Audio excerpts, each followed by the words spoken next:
ashes burn in the still on the night, it's our turn. What's up, Star Wars Unlimited fans? It's Loopy at Late Night Gaming, and we are here for a Set 6 Masterclass. And I did not fully intend to do these, but the recent growth of Kylo Data Vault and the fact that I play this deck actually convinced me to do it. And it's a leader that's going to survive rotation. Like, the majority of the meta is Set 1 or 2 leaders. We do actually have Kylo kind of making waves. And I'm happy to be joined by my teammate and friend, RT of Take the Initiative. How are you doing? I'm doing well. And you play this deck as well? I do, yeah. And I recently made top 8 at the Portland Planetary Qualifier. I was also last set. I was technically top 64 at the Portland Sector Qualifier. Yeah, you got the uncut sheet at Portland with Kylo. And then... Yeah. Actually, the first person ever to win an uncut sheet, because although I was top 64, I didn't make day 2, so they gave it to us on day 1. Yep. Questionable. And I was just the closest one. Questionable draws, I'm sure we'll talk about. But and then James, you recently were runner-up at the Mesa Sector? Yes, that is correct. All right. That was a long and hard run with a very unfortunate final game. Yeah, you know, really, I think that your deck let you down. You got data vaulted at the very end. Yep. And you're now starting a team called Certified DV Haters. Tell me about that. Yes, that is true. Dallas has been a very competitive area. We have a lot of really good players. But out of all of the major Texas cities, we were the only one that wasn't at all organized. And after being fed up enough with trying to find a group to play with, I was like, hey guys, we're good players. Let's start doing good things. And we were talking about potential names for the team, and this one got brought up as a joke and has felt the most right. So that's the one we're rolling with. All right. So I can't wait for the irony is then one of you ends up playing a data vault deck again, but maybe it'll never happen. Oh yeah. All right. So first off, before we get to the list, and we're going to be talking all about the various cards and plays you make as Kylo, but why in the world play this deck? I mean, isn't playing Control miserable? Whoever wants to start with that. No, control is great. Okay. And what draws you to this story? Yeah, I mean, the big thing with Kylo is like the cycling, right? You can see more of your deck, which sort of helps with getting screwed by data vault. Sometimes it still happens, but you know, being able to filter your draws a bit definitely helps. And then he just, you know, he has a massive flip. I don't know if we want to say this explicitly, but I think he's probably the best flip in the game. Except maybe sometimes like the Palpatine 6 or the Palpatine 1, but I think he's one of, if not the best flips in the game. He just takes control of the board pretty much right away, and then can really secure the board for you. So I do think he has a control deck, and he can stabilize super late, and he doesn't stabilize as early as Kira, but once he does, it's, you know, he does it really well. So that's why Kylo. What about you, James? I do enjoy Control, but I think Kylo's more of a tempo deck. But going into this event, I picked Kylo because I was trying to figure out a list for Iden. I've been on blue villain since the game dropped, mostly blue-green villain, but a little bit of mono-blue. And current meta, the old Iden lists just were not functioning into stuff like Anakin and Yoda and Han. Like, I wanted something where I knew I at least had legs into a good chunk of the competition. And after seeing the Snoke Palps return combo that we will discuss later, I'm sure, I knew that those matchups were possible and easier, and started messing around with it and started doing well. So I put the deck down immediately and did not pick it up again until Saturday morning. Yep, no, absolutely. And I agree with RT. I played this too, and this was my post-fourth throw ban list in set 5, and I think I lost in the semis of the Wisconsin PQ that set. And then just recently I lost in the finals of the Madison PQ, and a lot of that is streamed, at least the later games. And it's not only, I think, one of the best flips, it's very versatile. in that it can actually serve like an aggro stopping role, and it actually can answer the biggest flips in the game. You know, you can actually use it to just kind of nullify Pelp 1's flip in some ways. So it's very versatile. And I also had the same experience that you did, James, with trying to find something that can deal with big mid-range decks, particularly the grindy ones like Yoda. And this is kind of engineered to prey on that in large part. So let's get to the cards. All right, so this is the list you played at Mesa, James. Tell me about how you came to settle on this. It was after the great performance at the European sector by a player named Patrick Redondo, who's a Spaniard. How did you customize and get to what you did? The biggest things I saw, I originally started by cutting down to 60 cards. I cut, I believe, the 2 top targets, and then an entrenched, I want to say it was, were the 3. It was something along those lines. I know I at the very least cut the 2 top targets, and played probably about 15-20 games on that, and the deck had just completely stopped functioning altogether. So I went back up to the 63 and moved some stuff around. I upped the Palpatine's return and Snoke up to 3 of each, because I think he was on 2 and 3, right? Or 2 and 2. But I knew that Han 2 was going to be very big, and other aggro decks were going to be very big, and being able to hit the Snoke off of Palp's return that much more consistently, or even bluff it, made those matchups that much easier, and I felt it was important, and ended up on the 63 card abomination that this is. So are you part European? Did pretty well with it. So You're inspired by the European list in more ways than one. That's right. yeah, I couldn't find a way to get it down to 60 cards, so That's fair. All right. happens. And then RT, this was your PQ list recently, and I think you went 5-0 in Swiss, right? And then with IDs after.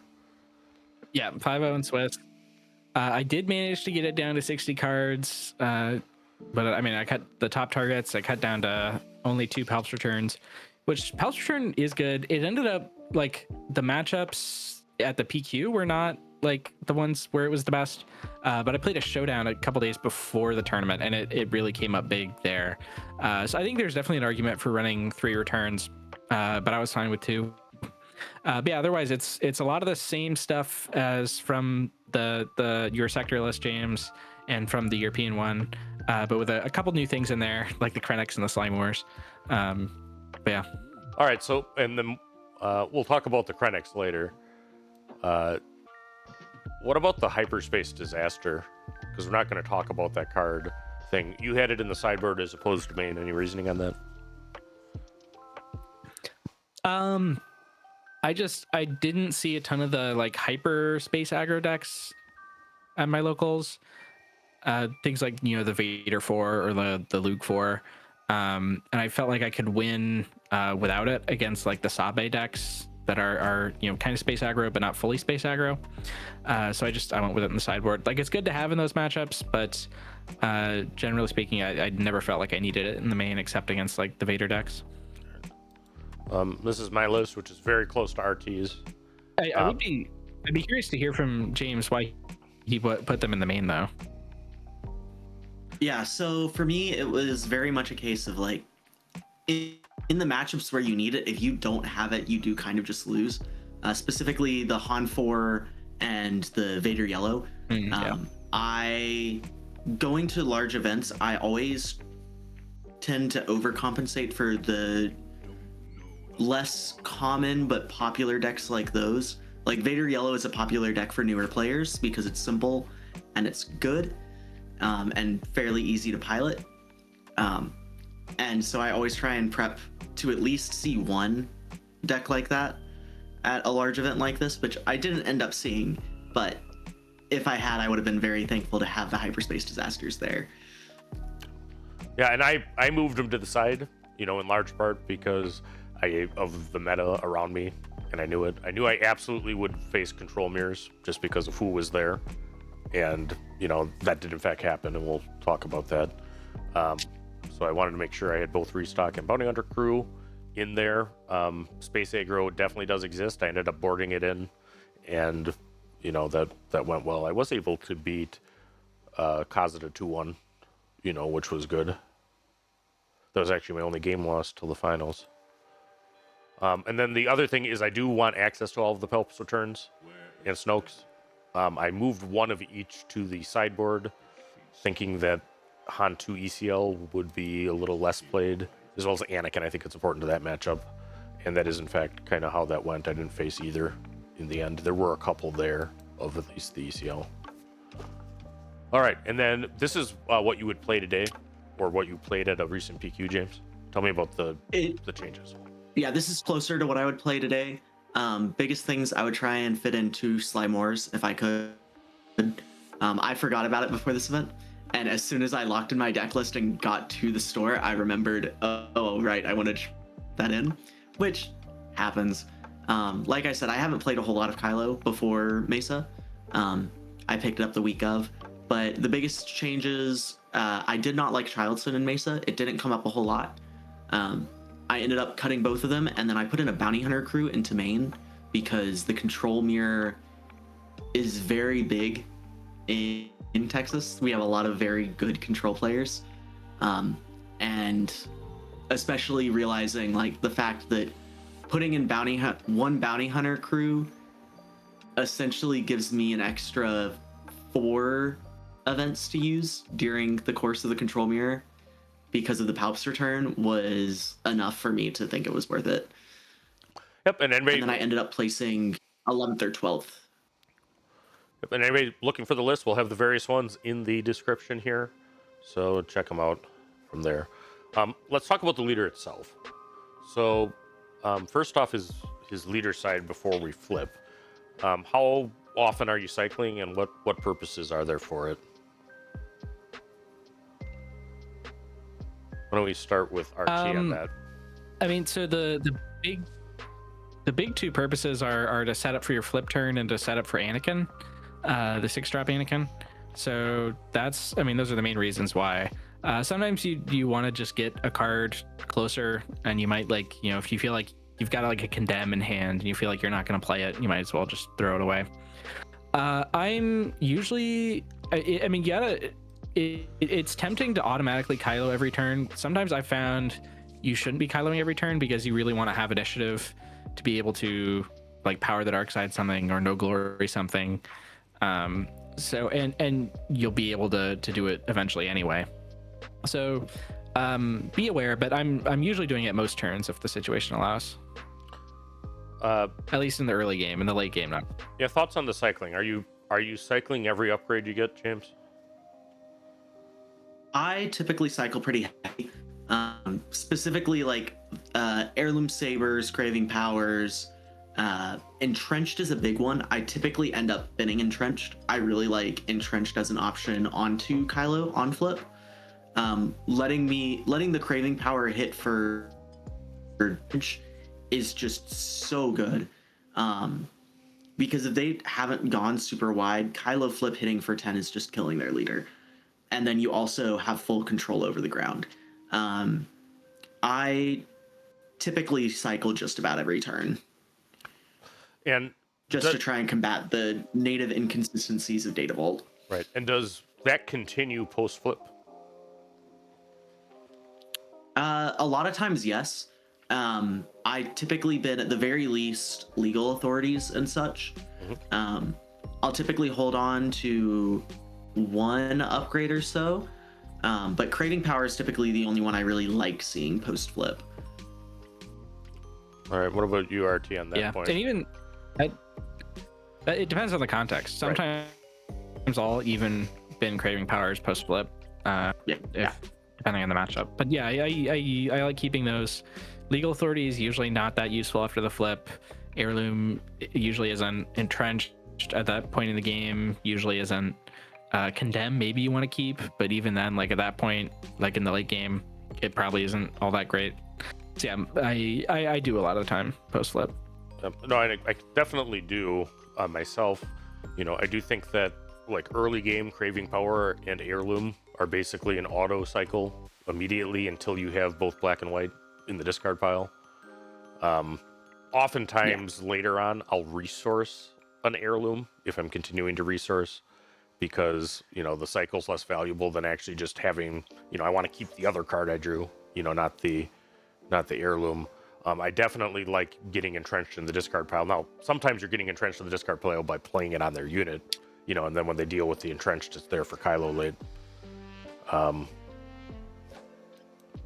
right. Before we get actually to that, now the flip turn. Are you always flipping on 7 first off? Whoever wants to address that first. Let's start with James. I'll start this one. I typically was flipping at either 7 or 8. Typically, depending on how their board was set up and what all I have in discard, there were quite a few matchups where I did and still do flip Kylo completely naked.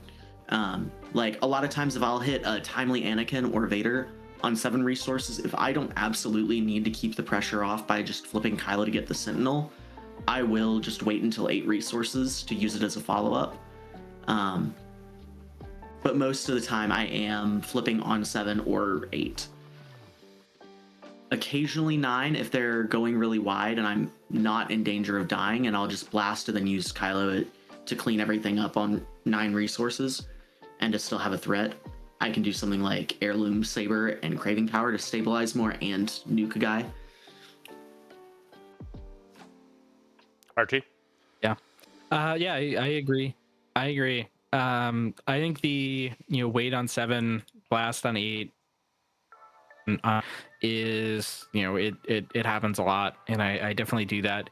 You got to think, like, you know, are you in danger of like dying on 7 or taking a ridiculous amount of damage on 7? But like I've had games where I literally don't play anything on 7 and then just, you know, pass to 8 and blast them and then flip on 9 and it works. Or sometimes I'll just like vigilance on 7 to heal some and kill one of their units and then blast the next turn. Yeah, or play a super laser tech, which generally somehow... speaking, into matchups like Hantu ECL.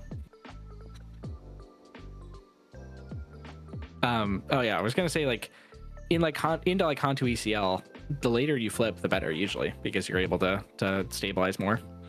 So yeah, into a lot of decks I'm flipping on 7. Probably most of the time I'm flipping on 7.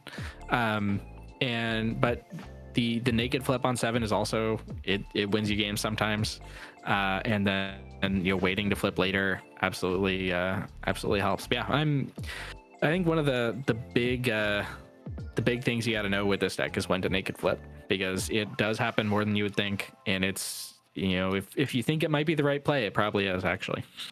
Yeah, no, I agree with that. I think that I'm probably equal between 7 and 8, because, I mean, depending on what the deck is, you know, and both of those times are often naked flips. You know, if I'm going against a Space Race deck and I Hyperspace Disaster on 7, you know, a lot of times the naked flip is correct, particularly if I still have like a Craving Power in my hand, you know, that I can, you know, use the next turn to, you know, get him up. And then after blast against a whole bunch of decks where you do that and then you have it. If it's not something that, don't do that against Villain Blue because it has Power of the Dark Side. But otherwise, I mean, a leader there, and even if they have rivals, well, it doesn't feel that great for them to just get a 5/5 with it.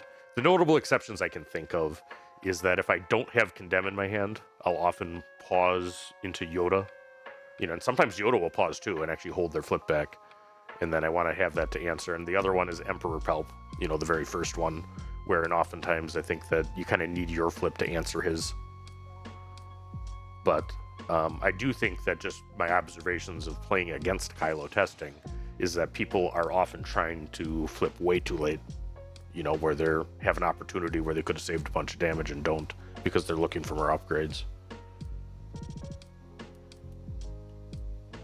All right, Anakin, certainly one of the strongest cards in the game.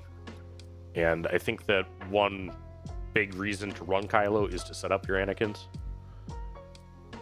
with the kind of Super Saiyan mode where it has both white and blue so that it can do 2 -3s, -3s.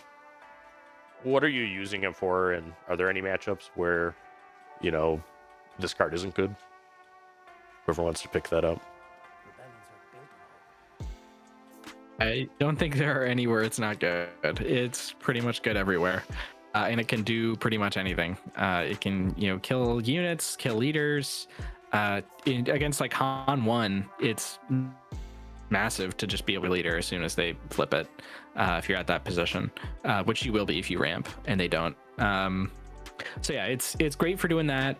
It can kill 2 units at a time. If you play with timely intervention, it can kill 3 units at a time. So yeah, it's just whatever the situation calls for. Usually I'll say like try to save the most damage versus like Han instead of trying to bait them into flipping, but sometimes things just happen and they fall for it.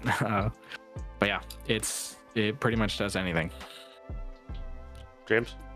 Yeah, Anakin definitely one of the biggest cards into the aggro matchups specifically. It saves so much damage earlier, and even like slamming Anakin, even if you aren't killing something with the -3/-3, even just stopping the damage from something for a turn. Yep.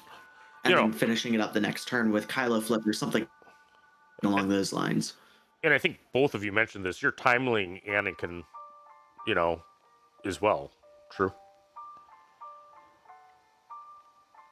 I find and sometimes a lot of times it's better than the Vader. I mean, Vader is kind of known as the best card to timely for villain, but I mean, either if you're getting 2 different things, or it's a card that Vader can't kill with his attack that's in the way. The Anakin can be significantly better to use timely, where I'll put down the Vader and I'll actually just run it off with Anakin. Timely is definitely a card that I timelied every single unit in the deck except for Pershing during my Mesa run at one point or another. Yeah, no, timely Snoke actually is something too. And I think that there absolutely should be 3 timelies in every Kylo green deck in the current sense. I think we all work. Yes. And that's not a card 100%. I don't ever move that to the side. Well, actually, I suppose I do. I do sometimes actually take it out against something that just has no ground units whatsoever. And it's fast enough that do it, but it's ordinarily something, except for the fact that you can't ambush because they don't have, ground units. I think that it always plays. All right, Craving Power. I think it's actually got Kylo on it, which is always a hint from FFG. Hey, maybe these cards combo well. Very, very strong, and I think probably the reason to put Kylo in green. Yeah, pretty much. Okay. And what are we trying? What are we trying to crave? Green upgrades are removal. Typically on Kylo flip, I'm ideally going for either Craving Legal Authority or Entrenched Craving, just depending on what they have on board. The Entrenched Craving will be for like if they have something big. So like if you're into Han 2 Blue and they played a Luke, you can flip to kill their Luke and something else. Even if we go bigger than that, like some leaders, you'll flip Kylo to kill the leader. Craving Power is just a very good card in general. Playing it from hand is good as well. Just slamming it on a unit, like a lot of times the matchups where Snoke matters, a lot of times it's Snoke very much matters, and keeping him alive becomes its own little mini game, because if you do, you just win. And slamming a Craving Power on him, just most decks are not able to get through that. Absolutely, because I mean Snoke's already hurting their health, so can effectively kill something with up to 10 health, with Craving Power, as long as the Snoke debuff is hitting it. Yep. Thoughts on Craving Power, RT? Yeah, it's pretty much flip, kill their biggest thing. It's really looking for this card hard, and you're mulligan for sure. It's one you always want to have on your flip turn. And if you have units out and get it killed, I mean, do that. I mean, I can go on space units too. Some people, maybe don't think about it, but absolutely, Craving Powers the Devastators and Annihilators with some frequency to deal with things, and then add a little damage. All right. Yeah. Heirloom Saber. Yeah, at the I used it as a pump basically to win a game at the Portland Sector Qualifier. Oh yeah, I've actually had 2 Craving Powers with no targets to get lethal, to get the +4. I had a game where exactly that happened. Heirloom Lightsaber. Both Craving Power and Heirloom Saber. Yep. So first off, this card is in large part in the deck for Anakin. Are you ever putting it on units though? Yep. Mm-hmm. Me too. Yes, I use it kind of same deal as before. It's a way to protect my Snoke. It also, the Restore 1 does matter occasionally. But like, especially if I'm slamming Snoke into like Cad Bane, for example, slamming the Heirloom Saber onto it typically brings it outside of range of a lot of the ways that it has to answer it. Right. Thoughts on Heirloom, Marty? Yeah, I pretty much concur. I played it occasionally on units. Most of the time I'm just pitching it though. But yeah, I mean, protecting a Snoke, making a Child's in big enough. I think one time I played it on like a Pershing to be able to kill something with, which is kind of wild. But yeah, I've definitely Craving Powered Pershing, you know, if that's what the situation calls for, and I've definitely done it on Super Laser Tech, you know, at times too. Heirloom, I don't know. Entrenched Pershing. Entrenched Pershing is a key thing. You know, there's matchups where Entrenched Pershing is exactly what you're looking for. yeah. But I think Heirloom on Pershing is probably, you know, less likely. I do think that if you can get this on Sly too, sometimes actually, if you get it on her, that can be effective to get a kill. All right. Yeah. Snoke. I think that this is a reason why this deck kind of took off, because this solves maybe Anakin the Hantu ECL for control. Who wants to talk about the combo with Palp's Return?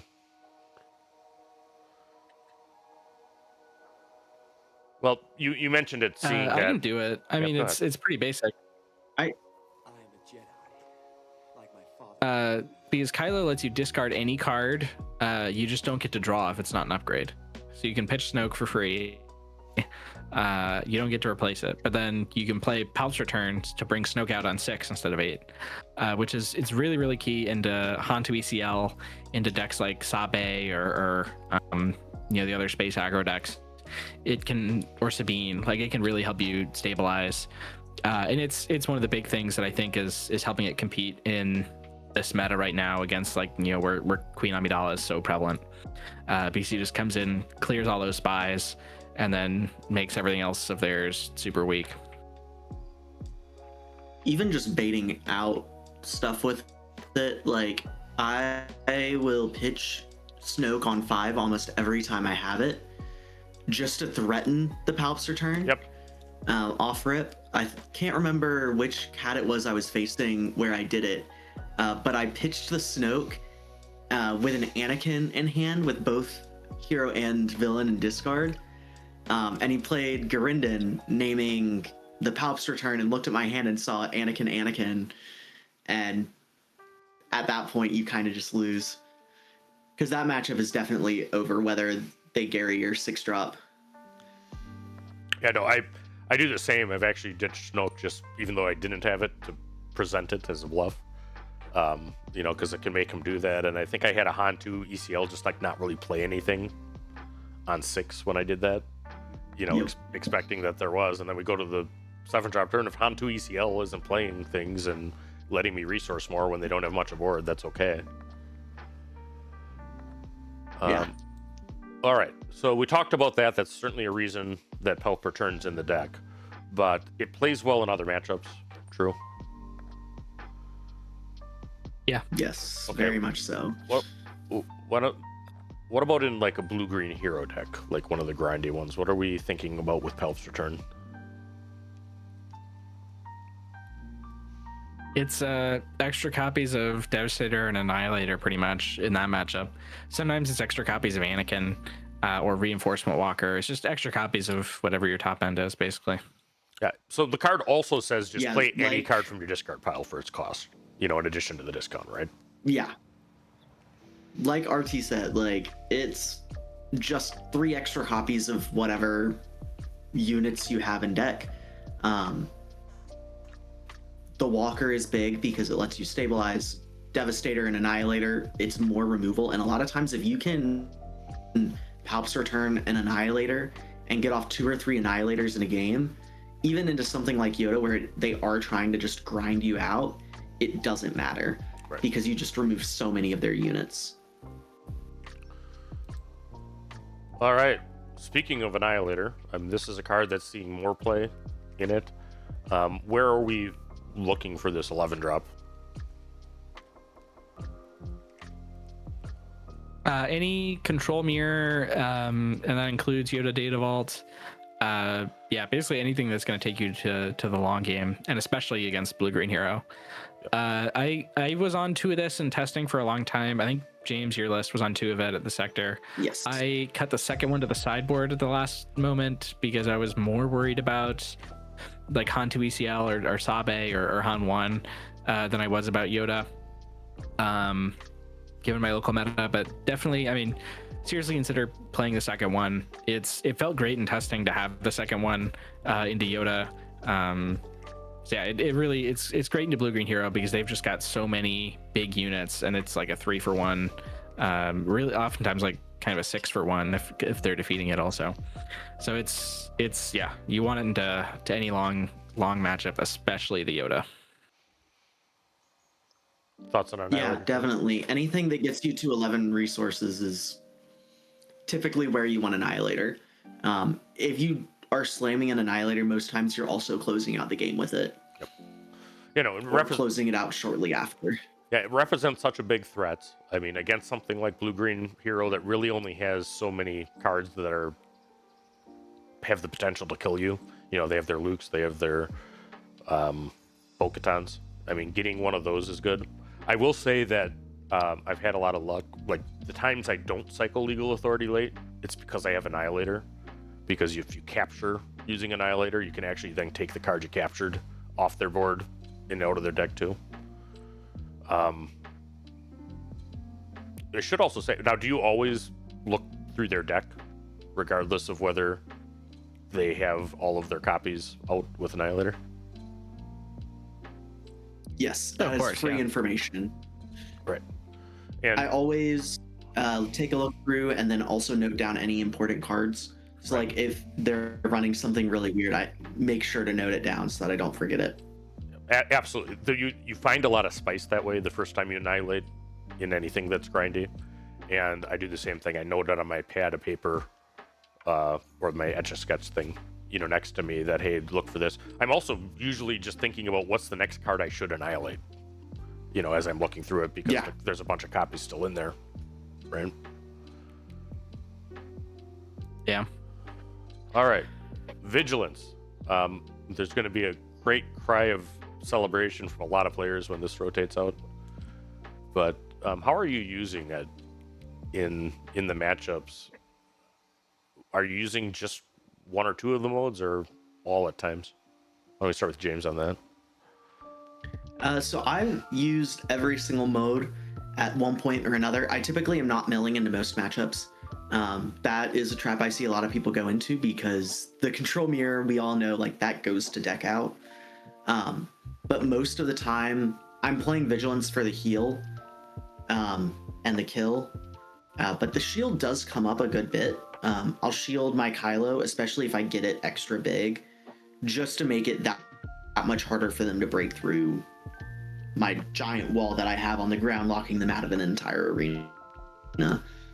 I think I did it at one point when I had like double entrenched and an heirloom saber on my Kylo. So I have a 13 Kylo that's healing me 1 every time I swing into one of your units. Ground's locked down. Right. Yeah. Yeah, I've also used all these modes. Definitely shield is probably the least used one for me, but when it comes up big time. I'm also typically only milling into like Yoda or maybe Palp 1. And even then, like if I can heal and kill something, I'll usually do that. But if they don't have something, I'll prioritize milling with it sometimes. Yeah, I'll agree with that. Because those you can win matches that way for real. Yeah, no, I think that's right, and I think that probably what I'd say I do most is maybe just keep the vigilances until I know that I'm going to have to use them, to discard. Because you can always do that, right? And in fact, oftentimes, it's most effective to wait till they have 12 cards in their deck and do it twice, if you can. Yeah. So it's there, but I do definitely think people discard. Maybe it's in the matchup, but it's too early. And then a lot of times, I mean, if you do it too early, you'll end up needing it because they actually then go ahead on board, and you really wish you would have had the heal, in order to survive skill stabilization. All right, Bounty Hunter's Crew. It's out of aspect. I think the 2 out of aspect cards that gets played the most are Bounty Hunter's Crew and Bazine in this deck. And, the purpose of all of that is helping your control mirror odds. I think we all had it in the 70 or 75 in James, particular case. 73. But how do you decide whether to main it or not as going into an event? Let me ask it that way.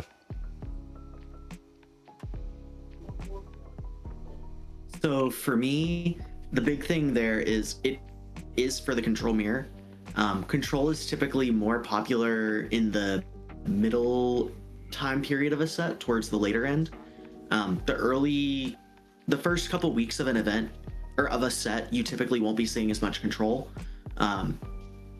And so for the event in Tilburg, he didn't have it in main. 100% agree with that decision because you are not expecting much control. I had no bounty hunter crews in main, but I did have the restock in main, and then I had 2 bounty hunters and a Bazine in sideboard, teching pretty heavily for the control mirror, but not in main because I knew that it was going to be more popular after his results, but I knew that it wouldn't be to the level that it would be at this point in time, which is why now I have the bounty hunter crew in main. Yeah. Control tends to get a lot of copycats. That's true, yeah. I did not have it in main because I knew my local meta and I knew there's not a ton of control players.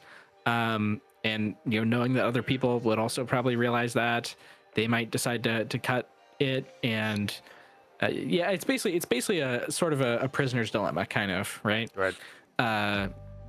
There's multiple levels to it, right? You can run neither restock or bounty hunter's crew in the main, which is what I did. You can run just restock, or you can run both. You can even go on top of that and run 2 copies of bounty hunter's crew, or add the Bazine in the main.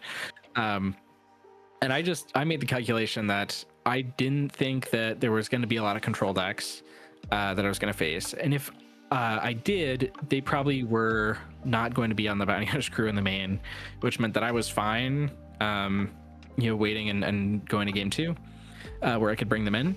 But if I were going to a big event today, like at Milwaukee, I probably would have them in the main. Just because if you do run into control and you don't have it in the main, sometimes you can just get screwed. And Loopy, you explained the argument for it pretty well. Yeah. So I'd love to hear your thoughts. Yeah, no, I mean, so it's the fact I knew for sure I was going to have 2 very good control players at the event, so I wanted to have it main to have the option. I think that and in fact, I mean, I ran into one of them and I won in a very, very grindy game. Not all the control mirrors, go forever. Sometimes you can complete the set. But you never want to lose a game 1 very slowly in a control mirror. I mean, that is going to be disastrous because if you only have 10 minutes left, you're never going to be able to finish game 2. The Bounty Hunter Cruise presents exactly that, to where, I mean, not all of those games go to mill, but when they do, they tend to take a long time. So I did run it main. It also kind of has some various uses in other matchups. I will use it to sometimes fetch a helps return when I really need one. And then I'm setting it up for an extra annihilator. So it can do that as well. I'm not always getting restock with it or vigilance. But I do think that you need to kind of go through. Now, I didn't have any more yellow in the board. I wasn't able to improve that much. I just was able to get another help return and a big ship. All right. We touched a little bit on Sly. I did add it. Actually, you convinced me, RT, right before this PQ to add Sly. And what was the thought? Yeah, the big thing is you have to think about this card as saying, when played, heal 2 damage for every unit your opponent controls, and maybe you also get to kill some of them because of that 2 power. It's not a ton, but it kills a spy, it kills an Nemec. If they run a bunch of units into it, it can put some damage out. But really, the point is you're playing it on 4 resources, or usually I've played it later, like 5 or 6 resources also, because the more units they have out, the better it is. And it basically just heals you a bunch of damage. Like if they have 4, you're paying 4 to heal a little unit out there. So it's great. I don't think I ever played it with plot, but theoretically you could sometimes. But usually when you're flipping with Kylo, like you're shutting down the ground arena for sure. But maybe into like space aggro, you'd play it with plot. But most of the time I'm just playing it straight up without plot to heal a bunch of damage effectively. Yeah, and I think, James, you said that you'd like this card. It did play well for me.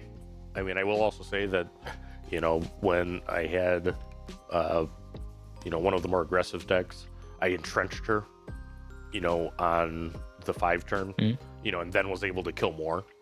And then I'm able to suicide her right before Kylo flips, and then entrench him with the same entrench that was on Sly. So that worked well. Any thoughts on Sly, James? Yeah, I really like Sly. I didn't put it in before Austin, and I meant to. Like I said, I got to the store and remembered that was the change that I was wanting to make that I had forgotten about. And then ended up talking about it before the event started with someone else who was also on Kylo. And it's a good card. It'll save you in a lot of aggro matchups. Like RT said, it basically says heal 2 for each unit that they have. Yeah, and against something like a Vader yellow, that's an exceptionally high number. They probably don't actually end up attacking with all their ties, but I mean, otherwise they would have. All right, so we do have a Krennic Filiac in the room. So why don't you tell me why you're running Krennic? It's to play Annihilator on 10, right? Yeah, this was. Yeah, that's the main reason. Krennic is basically there as an answer to Faith in Your Friends, and sort of to Nemec as well. But what I noticed was really after the sector, there was, obviously the deck that won was playing Faith in Your Friends. Abe was also getting super popular that was playing that card. There was, of course, like Hantu that was playing the Nemecs. Cad, with a lot of people played it at the sector, and they run a bunch of 1-drop units. So I decided, like, if the meta is going to be more aggressive, we kind of want a 2-drop unit. And there's a lot of options in that slot. Like you could play Night Sister Warrior, which lets you draw a card. You could play the Imperial Dark Trooper, which lets you kill like 3 health things. But I settled on Krennic because he has enough power to kill like spy tokens. He has a shield, so he survives Nemec, and the shield also makes it so that he survives a Cad ping for targeting town. So you can like play him, and then after they play their first unit, even if they ping you, they can't target town you, so you still get to claim and trade from their units. And Cad was not like a super unfavorable matchup, but I felt like if in the case that it was going to be more popular, you could run with it. The ability to make your undefeated things cheaper doesn't come up all that often. The only cards you're running are Super Laser Tech and Annihilator. I think that have that when defeated. I think 1 or 2 times I've been able to like on 6 resources play like Child Sin or Sly and then play a Super Laser Tech to get my second ramp off. That's happened a couple times. I don't think I've ever gotten to the point where I played an Annihilator for 10, but theoretically you could. But yeah, I love this thing for being able to eat those spy tokens from Faith in Your Friends mainly, because the aggro in the early game just can get out of hand. Yeah, and I do think about like post rotation, it's going to be more relevant. There's actually the new ramp card is when defeated as well. Oh yeah, Expendable Mercenary. So that may be all right. And Avenger, this is a card that definitely was in my set 5 list. You ran one. I think it's still very good in the matchups that it's good. It's probably not positioned well overall. How did the Annihilator or the Avenger, go for you, RT? It won me a couple games. I played against a couple Piets, and it was good in that matchup. It's good into Han 1. It's pretty good into Han 2 Blue. But it's, I don't know, it is sort of in a weak spot right now because of all the wideness that's going on with Padme Amidala and with just Han 2 being able to play a bunch of cards. So it's definitely in a weak spot, but I just couldn't bring myself to cut it fully because, you know, like you said, in those matchups where it's good, it's really good, and it wins you a lot of games. I did cut the second one for the 9-drop Krennic unit, which is in the sideboard, which is it's kind of alternative because you can play it on 9 and like lock down the ground arena, which is really useful into Han 2 ECL, and it's in testing it's won me a couple of games into that matchup. So that's in there for the second Avenger, and I think you know it makes a natural substitution, especially post rotation, because it's, you know, a 9-drop that locks down the game basically, and arguably it doesn't do it quite as well as the Avenger, but it does, you know, lock down the ground arena better, which that's one of the big weaknesses of Avenger, is like when you play it and they just, you know, have a bunch of ground units, you know, they can get past it easily. All right, but with Krennic, you know, they can't. Yeah. Thoughts on Avenger, James? I personally haven't super loved the card. It's been one that I've run mostly out of necessity. It's very easy for your opponent to play around it. It does force them to play around it, which is always nice. Forcing your opponent to make moves is always good. But having it be one that's fairly simple to play around, I haven't always been a super big fan of. And that's part of the reason why it's not in the deck right now. That and flipping Kylo at 9 is common enough where I'm not super worried about it. Yeah, no, I think it's an interesting spot. I don't have it currently, but I mean, if something that's going tall gets picked up, I mean, Avenger is one of the cards you had, you know, pretty early on. And somehow, you know, I certainly intended a slide for Reinforcement Walker. We can't forget that one. You actually consider this the best card in the deck, James? Sell me on that. I think it is one of the best cards in the deck, arguably the best card in the deck. The most powerful cards in the deck that spiked my win rate the most were always Pershing. So seeing a Pershing turn 1 always spiked my win rate. And then if I hit Timely Walker, I want to say I've won every single game that I played Timely Walker. And even if you watch my final game against John Yellow, or the final round against John Yellow, the one game I took off of him was because I got a Walker down and was able to just get so much value off of the heals. It does card draw, it does healing. It is just such a good card for that point, and it hits hard enough to where it does close out games. And it's tough enough to stick. You know, I could definitely see, you know, I had actually a third Walker in my board for a while, and I think I moved it for another Eager, but you know, if being so thick also does help into the Boba matchup. Right. Oh, it's the best card against Boba Data Vault. That was actually my top 8 opponent. You know, the other undefeated that was 5-0 was my teammate Corwin on Boba Data Vault, and the Walker won me that game, you know, on one of the matchups. It was the Walker, and then it both can soak and it heals every turn.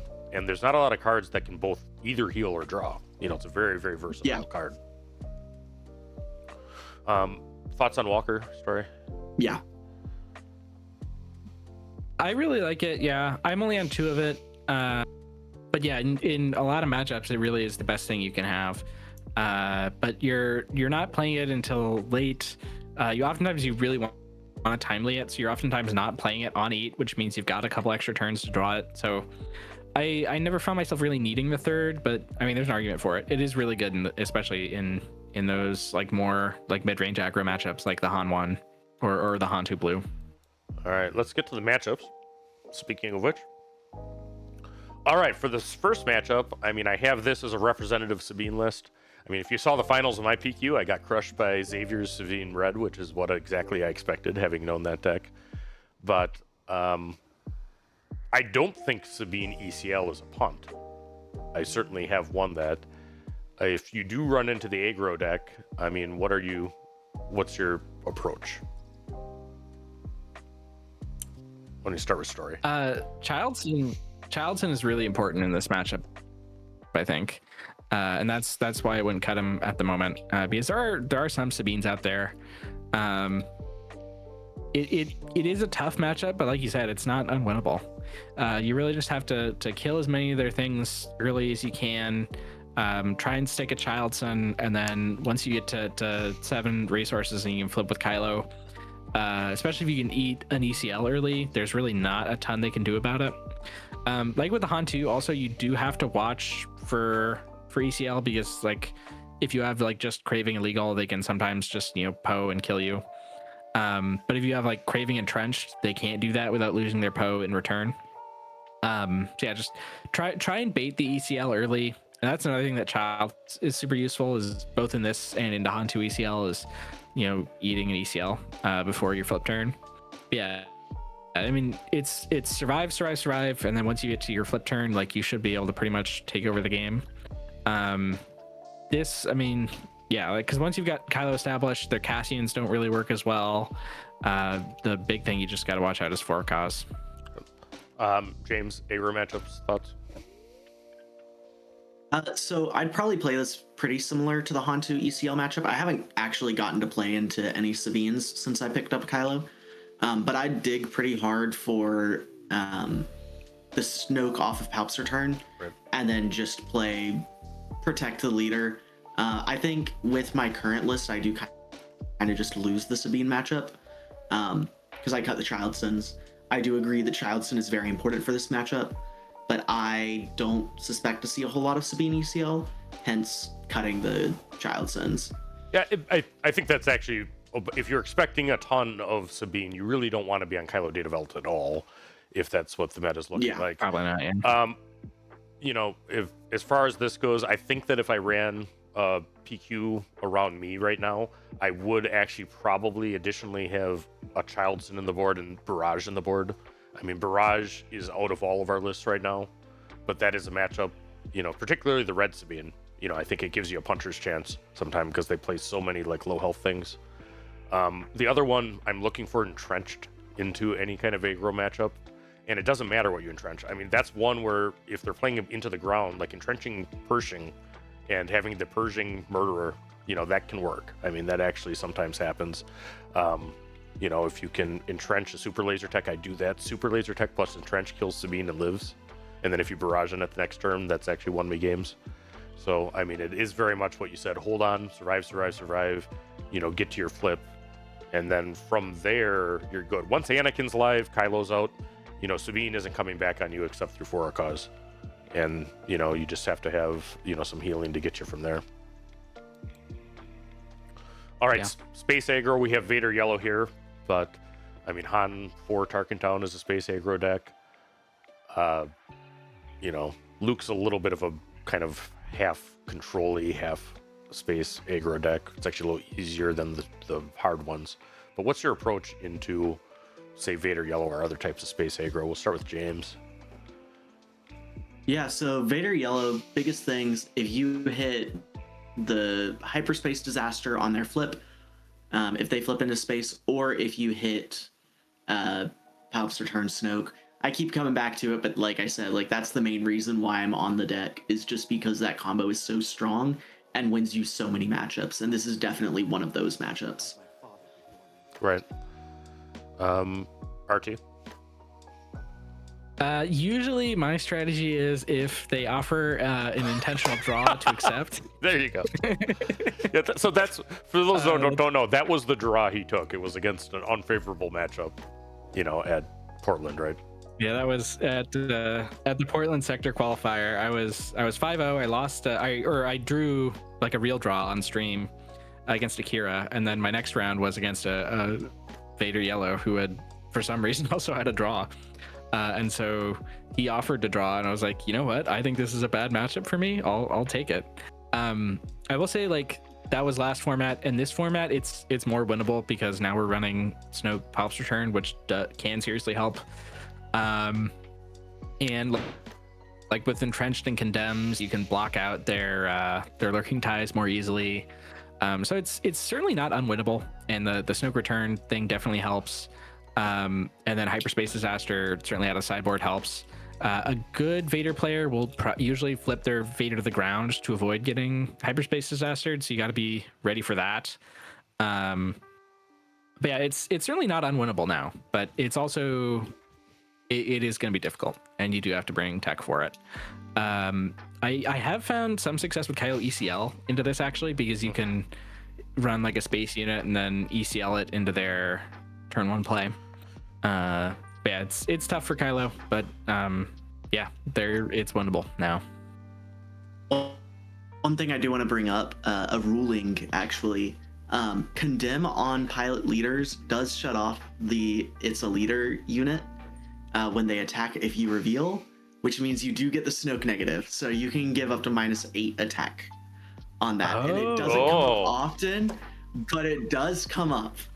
Right. Had it come up at a showdown where a Boba was swinging at me and I was like, wait a second, I just reveal blue villain and I have Snoke on board and you get -6.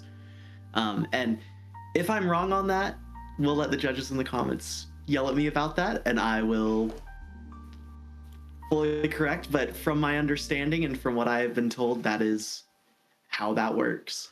Yeah, no, Oh wait, I'm starting to think it might not be correct, because doesn't it say isn't the upgrade the one with the ability that says attached unit is a leader unit?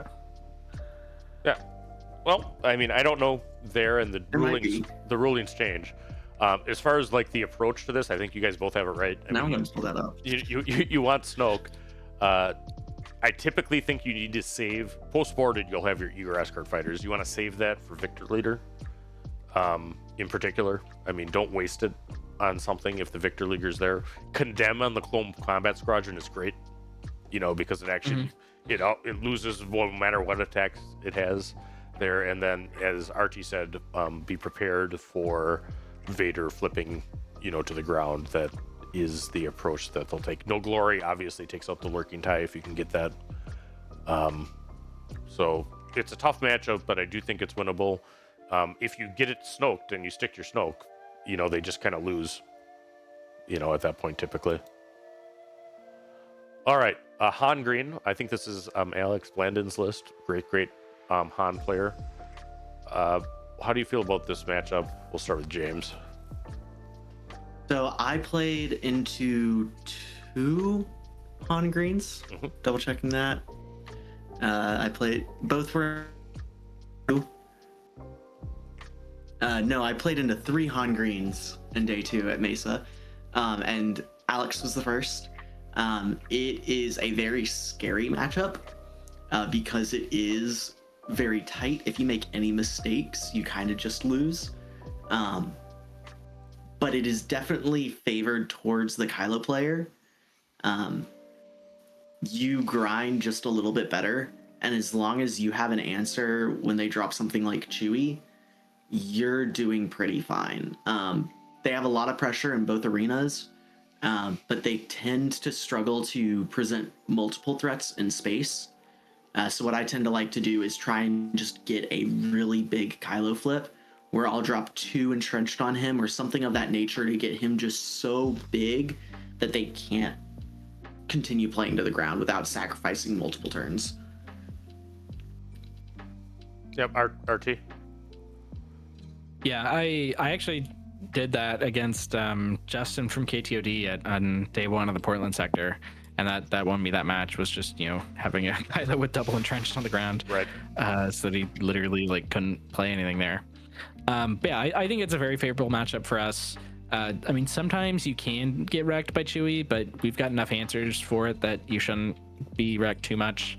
Like, you can go ramp into No Glory and get it that way. Condemn or entrenched onto it also works. Be careful about that with the Falcon, because they can always just bounce the Falcon back. But if you're killing the Chewie with it, that's good enough, usually. I'd say, I mean, if Han ramps and you can't, I mean, that matchup's really, really hard, right? Because then they're going to be like on Kelleran before, you have any defenses up. But, that's actually not really likely. They only have resupply in the deck. We have 6 ramp cards. And, you know, we have the ability to cycle cards with Kylo and upgrades. I mean, that shouldn't happen a whole ton. Other than that, I mean, I think it's just be careful for Chewbacca, whether he's a pilot or on the ground. And as you said, I really like just making the giant Kylo stick. They do have a hard time dealing with it.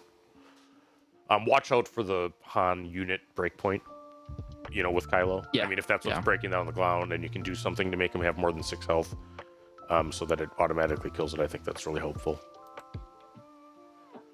Han 2 ECL, I think that Patrick, the European player, kind of helping this matchup, maybe moved all of us to kind of look at Kylo Data Vault, you know, again. But how are we approaching the matchup? I don't think that it's a punt. I think it's actually maybe a little favored to Kylo. But I don't think that that's what the overall results for Kylo players are. Han is still winning this quite a bit. So what's the lines here that actually make you want to win? Sorry, RT on this. I think this is actually a really. Go ahead. Start with RT. Yeah, go ahead. I think this is actually a really good matchup for Han, or for Kylo. It typically plays as just a protect the president type deal. You get Snoke off the Palp's return, and you just protect it. It shuts off their leader ability for most of their stuff, and a lot of times you'll end up killing 2 to 3 things with it as well. And so going Snoke, they have to dedicate their leader and then typically one other thing into it, or they do their full ECL into it, and whatever they send in with ECL is also going to die. So they either burn their base ability or they burn their leader abilities. Or if they don't do that, you then flip Kylo, and your Kylo is a giant sentinel that protects it, and they just don't have the push that get through. RT, thoughts on Han? Yeah, I pretty much agree. I think it is slightly favored for us, and it's mainly because of Snoke. Like, that plays is just really powerful. Yep. I tested this like very early on in the format, and I was getting rolled over mainly because I was just, you know, carelessly flipping my Kylo and then getting wrecked by ECL Poe. But if you can avoid that happening, like, you're golden pretty much. Get the Snoke down to limit their stuff. I would favor Entrenched in this matchup, if they haven't used their ECL, because you can go, like, if you flip Kylo with an Entrenched and Craving Power, then they can't kill it with their Poe without dying back. Yeah, I mean, this is similar stuff to what I said in the Sabine matchup, but you want to bait out the ECL early if possible with like a Child Sin or something. Then you've got, like, you know, your Anakins to kill their stuff in the late game. Yeah, once you can stabilize, it's good.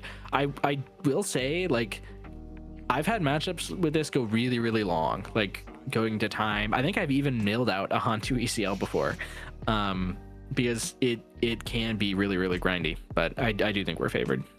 Yeah, it's not, you know, one of the strongly favored. I don't think the deck is targeting that, but the play line with Snoke is very important.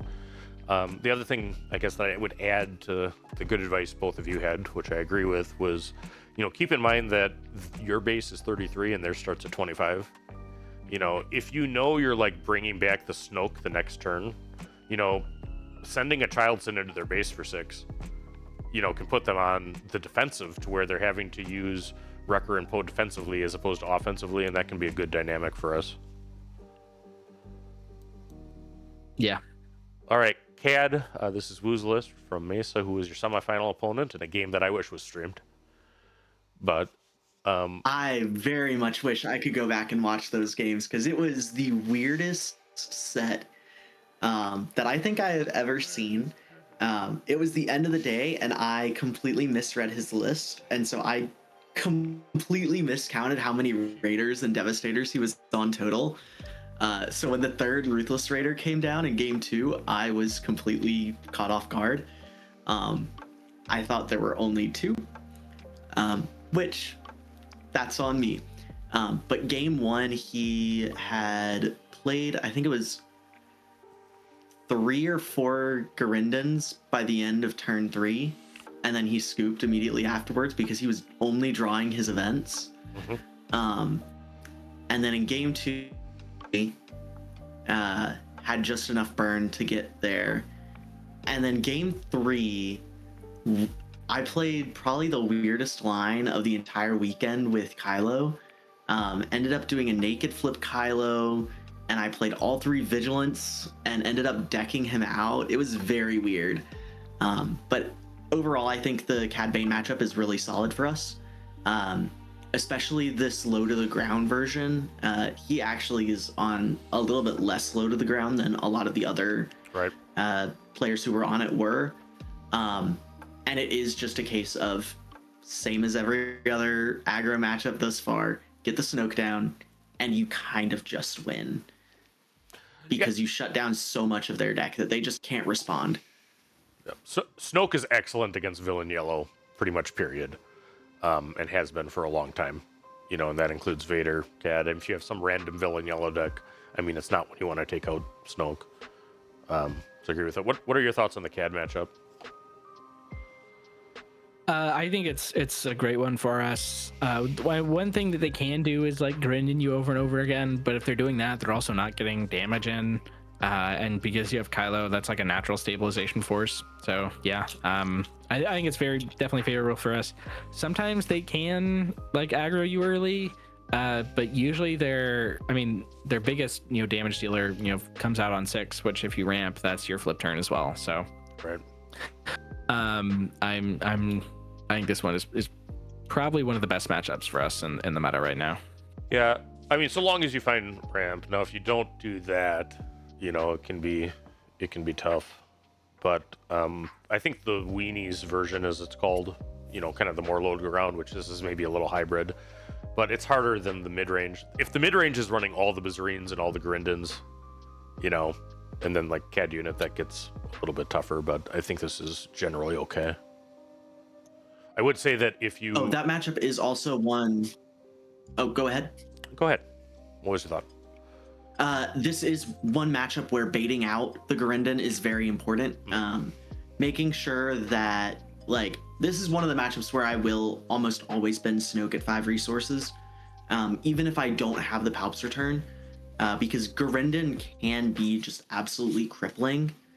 And if I have both pieces of the Anakin in hand, most of the time, if they guess wrong on which line I have in hand, they just lose, because Anakin kills 2 things on play and then is a 5/7 that's killing all their stuff and trading 2 or 3 guys. Or I have it and then I Snoke and that's the game. And, on that line, be conscious of McClunky. I mean, if they haven't played McClunky yet and you have a Grindin or Bazine out there, I mean, that's actually kind of a priority kill, because you can't let them... And you have a good hand. You don't want them to take your entire hand away, So I've definitely used significant removal on those 2 cards. If you can Vigilance, that's great, because they both died of Vigilance. But I've used a Devastator on Grindin for sure, and thought that was correct. All right, Han Yellow. This was obviously your finals match. I was able to catch that. I feel your deck kind of let you out down, James, in the decisive moment. It was a very disappointing final game. I didn't really know how to approach the matchup. I was thinking that this was probably the better matchup when I was watching his semifinals match. He played into a Han 2 ECL, and while I really like the Han 2 ECL matchup, it is very swingy. But the Han Yellow matchup, especially having played it more now, it just does not really feel super winnable. It is just so incredibly bad. They're able to go so wide, so quick, and they push so much damage so fast. And I've actually been playing Han Yellow a decent bit since. I think it is arguably best deck in format right now. All right. Your thoughts on Han Yellow, RK? I actually think this one is generally favorable for us, at least in my version that's running the Krennic to kill their Faith in Your Friend spies. It can definitely get out of hand because they can push a lot of damage quickly because they've got shenanigans with like Taladurith. But I think overall it is definitely winnable for us if not favored. You have to stop their aggros as effectively as you can. That's really the main reason I brought in the Krennic, was to kill those spies. But it's worked for me in testing. So if you want to play Kylo but you're struggling with Han Yellow, bring in the Krennics. Yeah, I will say that the PQ I did was after you did so well, and then obviously John Yellow did so well at Mesa. I did add a singleton Kylo saber, and 100% what that's about is yellow, because it prevents the tap down of Kylo, and actually it's kind of good. They can try to tap him down with cunning or bamboozle. The bamboozle puts your Kylo saber back to your hand, but it doesn't tap him down. You can actually just replay it. So that one's actually kind of good there as far as tech goes. I don't think that this is favorable. I do think that it's winnable. I mean, one thing that matters is how much discard they have and whether they draw it. I think that matters a lot. Faith in their friends is kind of tough to deal with. Maybe the Krennic's something that I would, prioritize a little bit. But, and also what they hit with their cunning discards, right? Because a lot of times against a control deck, they're actually using the discard function of coming. And, if they hit your craving power, that goes in your discard pile, that's a yay. If they hit your vigilance, that's actually probably pretty bad. Yeah. Watch out for your super laser techs. I mean, resupply is a lot better than super laser tech in this matchup because of Sanctioner Shuttle and some other things. So don't play it if you don't have a Pershing out to kill it. But it also depends on if you have the initiative, because resupply can get bodied, but super laser tech can't. That's true. And actually, Bodhi proofing your hand is important. It's hard to do entirely, but sometimes you can make it so they just take an upgrade, which you care about less, as opposed to an event. Han Blue. This deck is what I expected the most of, which is one of the reasons I liked Kylo. What are you thinking about in this matchup, James? You played Han 2 a couple of times, Blue. Yes, this list is actually from one of my losses from day one. I have had a lot of trouble into it, especially the ones that are on more Crate Dragons in main. Mm-hmm. A lot of it is just they are so efficient at drawing cards and keeping pressure on board. And then two, just the early pressure is rough for my deck, as my list kind of does just dirtle the first couple turns and then flip Kylo and play with the tempo that gives. Like the 6, 7, 8 turn is typically where my deck starts to do things, so it's typically pretty dead in the water before that, and they're able to build up really well. Great Dragon is pretty scary when they already have pressure on my base, and they just have a lot of efficient removal for my stuff. Yeah, RT, your thoughts? I really like this matchup for us. I mean, going back to Vegas when I was playing Kylo ECL, I was 5-0 into this deck, and that was when they still had Force Throw. I was 2-0 against it at Portland Sector. I think this is actually a good matchup for us. You do have to really be thinking about everything they have, because they've got a lot of things that can mess with you. Mm-hmm. And so you've got to practice into it. And a good Han player is going to be able to needle you where it hurts. But the big thing is, I mean, you got to be aware of Force Lightning is one big thing, either to kill your super laser tech or even your Kylo or something bigger. Aggressive negotiations, like this build only has one, but a lot of them are on 2 or even 3. So you got to watch out for aggressive negotiations to make sure you don't just punt games. Sometimes they can push damage early if they get knocked to start, but if they don't, it's usually pretty hard for them to, which means you can stabilize pretty well, and then take over the game. This is another matchup where I really like Avenger. Sometimes it can get wrecked by an entrenched or Fel Dragon, but it can also make the difference. Yeah, I mean, you gotta practice this one, but I think if you practice it enough, it's favorable for us. Yeah, no, I have. I mean, Alex Krasnitsky is a great Han player. Blue Milk Gaming, shout them out. But he was top 8 Portland, with it. So I played this matchup all kinds against him in particular, and then other teammates. I did have to get through a Han 2 Blue, which I handled pretty efficiently. Adding on to what you said, RT, it's force management too. You got to wait for the force token. At some point, they're going to use their key and expend their force token, and it's really important that that's the last time they get the force in the game. And if you do that, you turn off their card draw. And that actually makes a difference. The crate dragons have a plan. I mean, if you need to heal to make sure that whatever your answer is to crate, if the only answer you have to crate is Devastator, you better make sure that you can body 10. And that helps a lot too. I've annihilated crates. You know, if you play the crate I've and I done can, that, yeah. yep, and I can take the 11, I'll just do it so I don't have to worry about it again because they can't bring anything back to the discard like we can. Annihilator in general is also really good in this matchup. Yep. Against, Yes. like, I mean, crate can be. You usually don't want to do that, but it can be great into Lukes or Mesas or Anakins or Bo-Katans, Poes, Cassians even, or I mean, not Cassian as much because they'll have resourced it, but Yep, and it hits a lot of their things. you know, and this and the next deck we'll look at are like the poster childs for the legal authority annihilator play. You know, to where, you know, you annihilate the thing and then you capture the other one and they're going to be able to kill your annihilator because they have fells in their deck, or they're going to lose because they don't, you know, do it. But I mean, actually then taking their Bo-Katan you stole is hugely helpful after the fact. Another thing we should say about Annihilator, make sure that you actually realize you can take all cards named that. You know, so if you annihilate a Millennium Falcon, it's not just the one you killed, it's all the Falcons. If you saw in the matchup I had on stream in the semifinals, I annihilated a pilot, or a big Luke Skywalker. I took all his pilot Lukes as well. That's 100% how that works. All right, so the before we get to this, Yoda Data Vault, I didn't do a slide for it. Favorable matchup? Very I think much so. generally, yeah. Yeah. I think it is too. I mean, there's really not too much to watch out for. I mean, just kind of play your stuff. If you get your deck really let you down, you can lose that matchup. But it's the kind of same thing, just not maybe as challenging as like the Han 2 Blue, where you want to get their big threats out of the deck. And I mean, they really struggle into Kylo, and the stats bear that out. Yeah.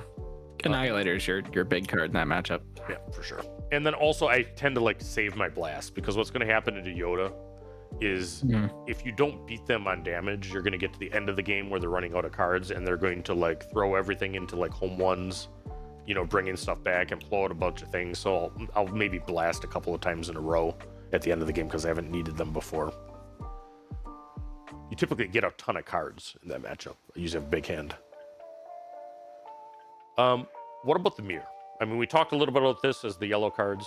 We'll start with James, because you really have a lot of experience in control mirrors and have done very, very well. So tell me about your strategies. I really like the control mirror. I like how a lot of the players around Texas play the control mirror. We tend to play it very, very quickly. And most of the time it ends up being just passing back and forth until both of us have our entire decks in our hand or in our resource row, and then just who plays out the loop better. Most of the time playing out units is going to be wasting resources. Really, it comes down to just, it's a game of resource manipulation, and every single card everywhere is a resource. I'll typically try and hold at least 1 or 2 upgrades in hand for when I get down to the loop, so that I can restock and put back 3 cards and pitch an upgrade to Kylo to get an extra card back. Playing your vigilances early, I see a lot of people do it, but it is a very big gamble. And you're kind of just spinning the roulette wheel. If you hit 2 pieces off of a vigilance, cool, you're now ahead. If you don't hit something off of the vigilance, well, now you've spent one of your control loop pieces and they haven't. Because at the end of the day, it is going to be just who has more pieces of the loop in hand. And I personally don't want to risk whiffing something, and so I always play as if they have everything in hand. And then later on in the game, getting to a point where you can drop a threat that forces them to answer it while still keeping above 7 resources. But you want to get them down to less than 6. Once they're down to less than 6, you're able to restock safely. I aim for 7 resources because then I can still vigilance and restock. If you get your loop going and they don't, you win. And a lot of times you only need 1 turn of doing it to get enough of extra pieces in order to win. Right. You don't want to be the first person to make a move, essentially. Yeah. Is what I think the best way to play that matchup is. Thoughts, RT? You did actually a good Afra video. If you go to Take the Initiative's Afra video for everyone, when you talked about using that leader to set up restock loops. And it also has the most epic intro of basically anything. But how do you feel about the control mirrors generally?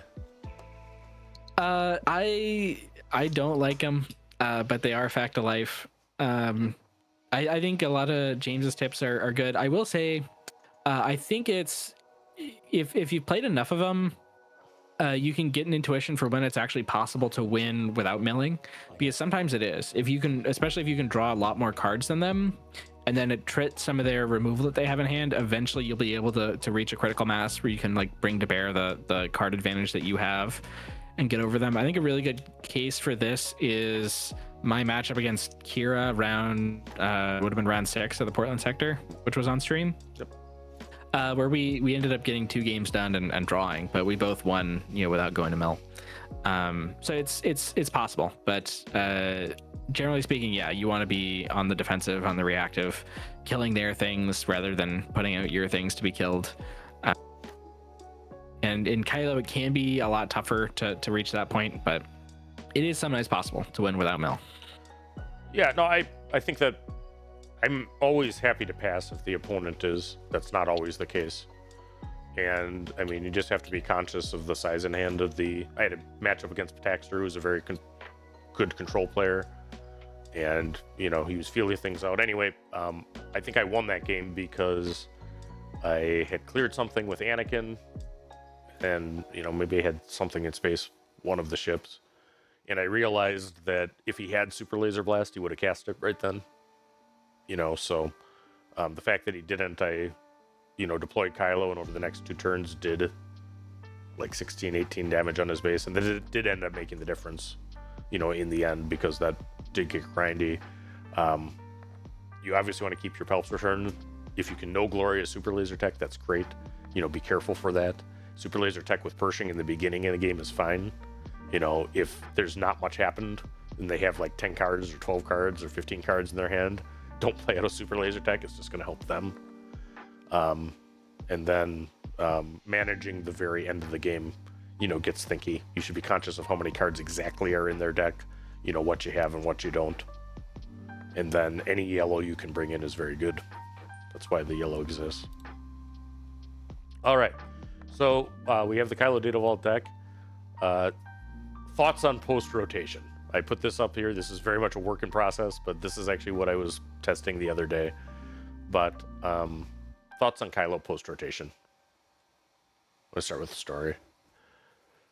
It's, I don't know. It loses a lot of stuff. The big thing being the 3-cost ramp cards. But it's not dead yet.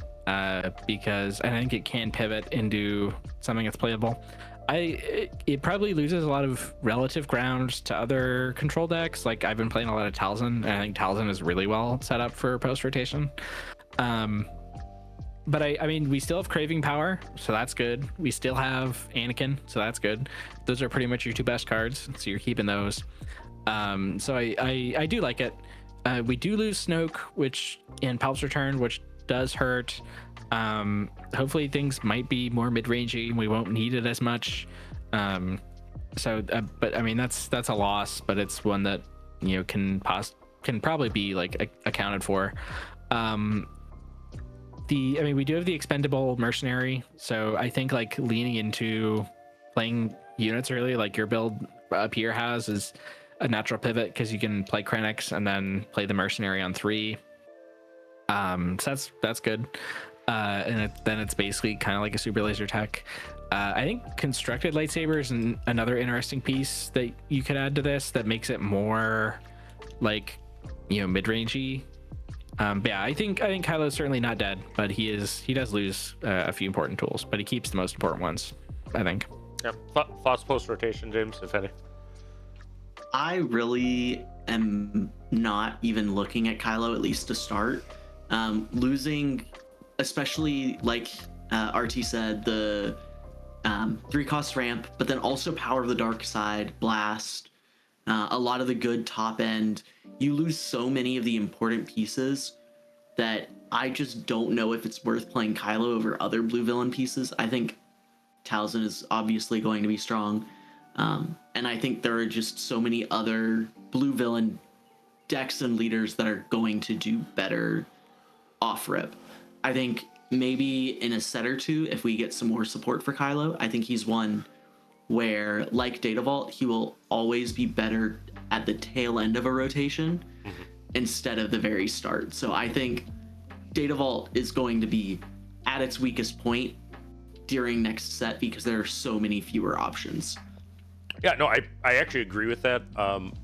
I did this, I will say, I actually, at the same time I did this kind of experiment list, I did a red force space. And it very well may be that the best version of Kylo is on a force space because that gives you some control tools you can't otherwise get. He is in a color. Talzin's obviously very good there. I'd also note that at least with what the spoilers are as we're recording this today, I mean, there haven't been like a key upgrade that's been printed, but Kylo has the potential to scale with a great upgrade for him, you know, hitting, and all of a sudden, you know, we're back to where we need to be. I think that losing the Super Laser Blast is important. Losing Pelp's Return is important. If something comes back that replicates Pelp's Return, which I'm hopeful for, you know, just a card coming back from the discard, that is a green ability, right? That's been historically there. They very well might print a card that brings something similar back, and that helps. This deck has gone good into testing of set 7, but that doesn't really mean much, you know, because a lot of the decks that I'm playing are anything but optimized, you know, and it's a deck I've played a lot of. Purgo King is interesting to me. I wonder if that becomes the reinforcement walker, you know, and it is hot that it actually can heal and draw a bunch of cards potentially in your deck. So, you know, that could be good. And we have Nebula Ignition as the best probably board blast available to us. But Yeah, that's kind of unfortunate because the red, blue, black one is what's there. The other angle you could go is play the green off aspect base, and then you get to run single reactor ignition as if it was Super Laser Blast. So that's one way you can play it. I also do really like Purgle King. He's not quite reinforcement walker, but he's fun, and he's just like fun to play. Like it's fun to drop this big whale on the table. Yeah, absolutely. All right, so that is that. I think that's an excellent primer for anybody looking to do Kylo or play against it. You know, we highlighted some of the weaknesses and lines. Before we wrap up, I want to ask you, both of you did very well at very large events, the Portland sector and the Mesa sector.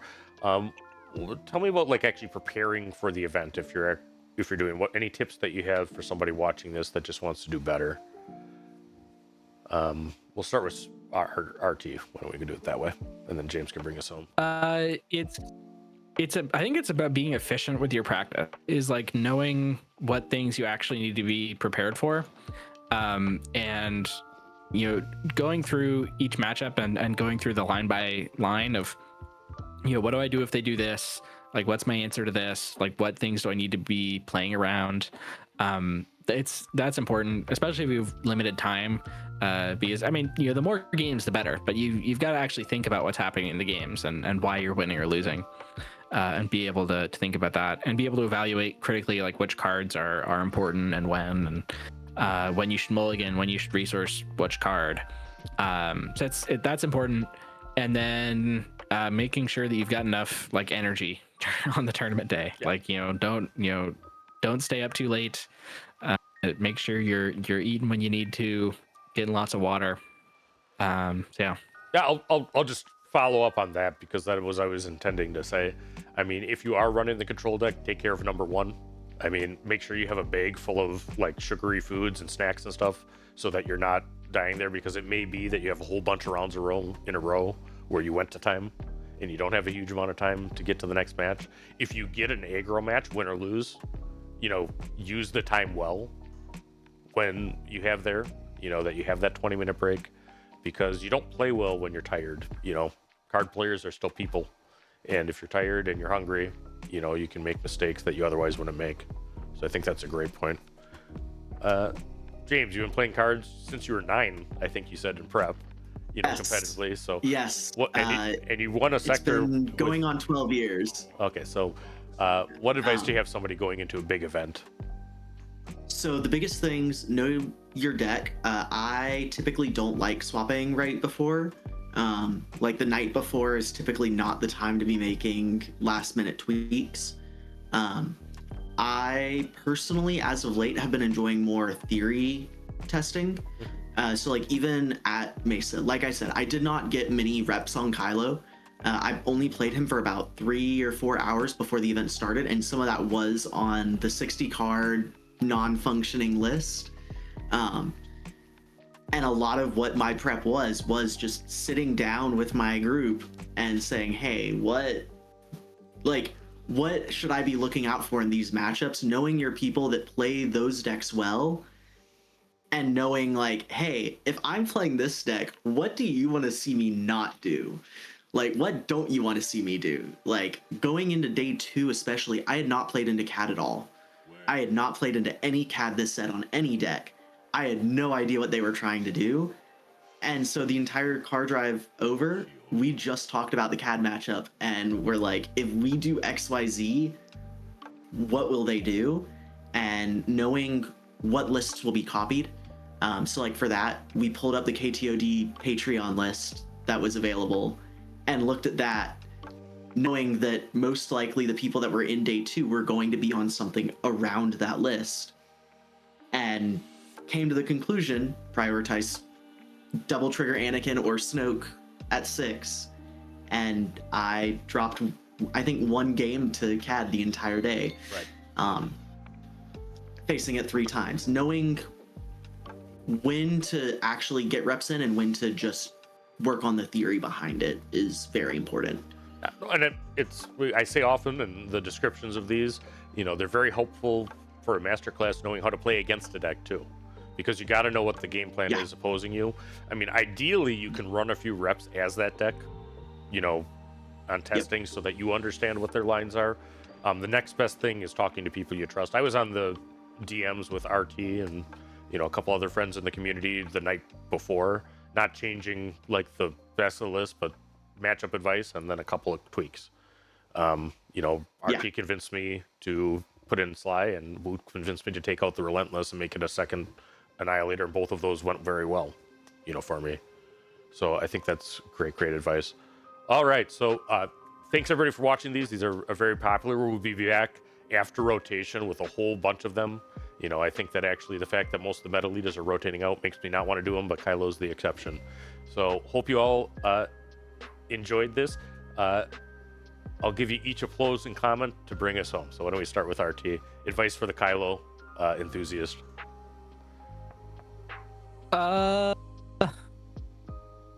I don't know. I mean, I feel like I've said everything that I need to over the course of this video. It's rewatch the video if you want more advice. Go back. James, any final thoughts or words of encouragement? No, RT put it pretty well. If you have any more questions, just go rewatch the video. Like, just about everything that needs to be said has been said. No, I think the content of this was excellent. I can tell you guys both know in the matchup, and this should help everybody, and hopefully you do well with Mr. Ren and show that something from the second set of rotation can still win at a big event here forward. So thanks everyone for watching this, and if you watched this far, you're my hero.